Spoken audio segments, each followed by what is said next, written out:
Hi, Chief here at Veterans Produce, and today I wanted to talk about water and plumbing and water management a little bit. So what you're looking at here is my main sump, to which all the water returns back to, and at some point in time, I couldn't tell you how often, but at some point the entire volume of water in this system, which is approximately 1,000 gallons, all returns back through this sump. And in the bottom of this sump, it's kind of hard to see, is a 24 volt pump. It's approximately an 800 gallon per hour pump. But again, we're running on DC here. And so let me kind of explain what some of these pipes are. So the main pump, there's just one pump here, feeds the entire system through this main 1-inch line. She's off in the back, goes up and over the top of the bed, and then it goes under the ground to feed the other side of the greenhouse. So let's talk about this 2-inch line that's sitting here, this 2-inch return line. This return line is the outbound side of the fish tank. So let me trace where this goes. So the pump coming up through the 1-inch line here, feeding the fish tank, is constantly flowing or constantly feeding this fish tank, mechanically controlled by that valve, to give me the flow rate that I'm looking for. And as this water's coming in, it's constantly adding water and pressure, which will cause the water to come back up the bottom of this SLO, and which brings with it all the effluent and everything off of the bottom, which is it's very nice way to keep the tank clean. And then that water overflows into my primary filter, which is I've just called it, it's an SLO radio flow highly modified Mach 1. I don't know what I'm going to call it, but it's got quite a few different components inside of it, but it is my primary filter. It's where I discharge the effluent, but the overflow of that goes into a secondary, which is a fine particulate filter. It's a 30-gallon tank, and then out of there that drains into the buffer tank, which is where I will add nutrients as I need. I don't have the air turned on right now because I don't really have anything to mix.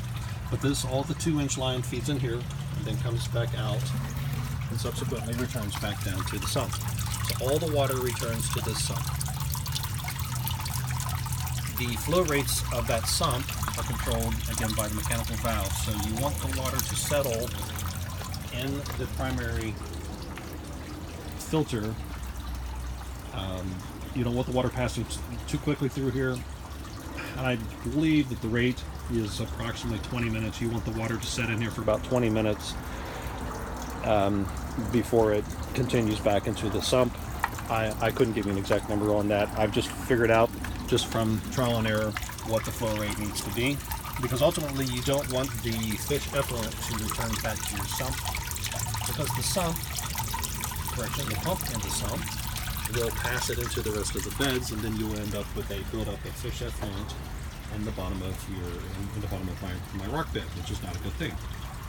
So this is the outbound, the supply. All these are controlled. The flow rates are controlled mechanically by a 1-inch valve, as well as here and here, beds 1 and 2. And then the return, this is also constantly filling. The 1-inch line in the very back there goes all the way to the other end of the bed. So it pushes all the fresh water from that end all the way down to here, and then overflows and through this stanchion, which is again returns back down to the sump.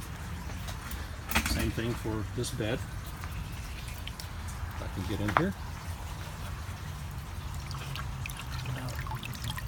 Too much terror. Okay, so same thing. Water feeds down at the other end of the bed and overflows down back here through the stanchion pipe, which returns back down to the sump. So again, all the water returns back down to the sump. So this is why the very first thing I check when I come in here is the sump. This tells me a lot of what's going on. Flow rate tells me that the filter is processing.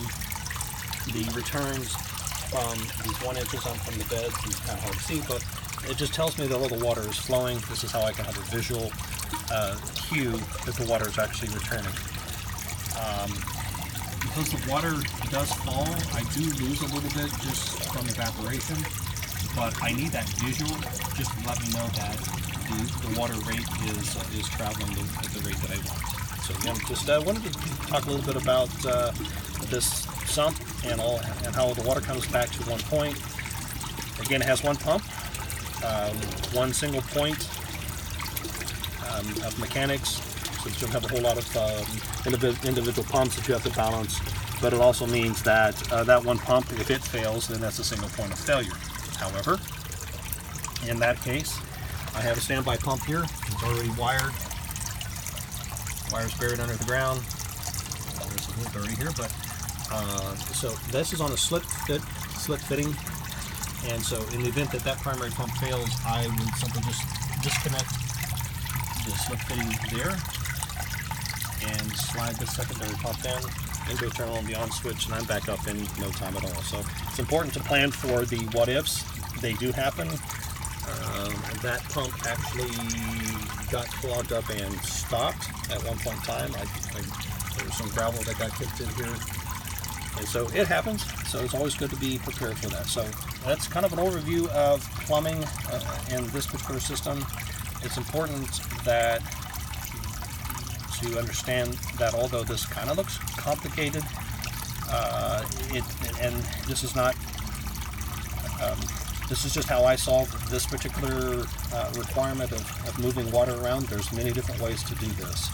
This particular sump, in fact, is substantially smaller and limited due to the fact that the clay bed here is so high that it would have taken a front loader to actually dig out a big enough sump. So I settled on a 30-gallon sump. However, I've augmented my total sump capacity, so that's 30 gallons. I've augmented it with some additional 30-gallon sumps underneath of this bed. So tied together, these all represent 90 gallons of water. The return, or the total volume of water, is controlled by that red mechanical units valve. So that if this sump ever runs low, the water is continuously being fed by two other alternate sources.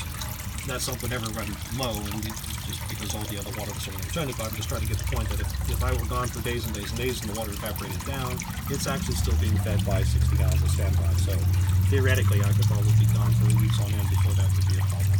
So, alrighty, well, thanks for watching. I hope this was somewhat informative. I apologize for all the background noise. It's quitting time, so everybody's in a hurry to get home. But as before, please like us and subscribe on YouTube. Follow us on Facebook at Veterans Produce. And thanks for watching.